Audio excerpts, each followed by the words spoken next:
Usai menangkap oknum guru sekolah dasar Densus 88 menggeledah rumah terduga.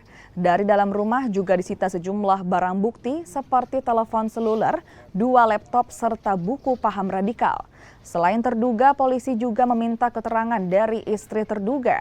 Sementara itu, kepala desa membenarkan jika terduga merupakan guru SD di sebuah yayasan. Selain rumah terduga, Densus 88 juga menggeledah sejumlah rumah warga di sekitar rumah terduga. Nah, kalau tadi saya memang tidak tahu indikasinya apa, cuma yang disita itu buku, laptop 2, HP 3. Buku apa itu, Pak? Buku kajian. Buku kajian. Ya. Pak, di dalam ini berapa orang, Pak? Anaknya di situ ada 3. Orang tua Orang tua sisa ibu. Berarti 4 orang lagi dalam rumah. yang selama ini Pak Kades tahu apa yang mereka? Selama ini ya cuma kita tahu orang guru di sekolah sini. Jadi selanjutnya tidak tahu.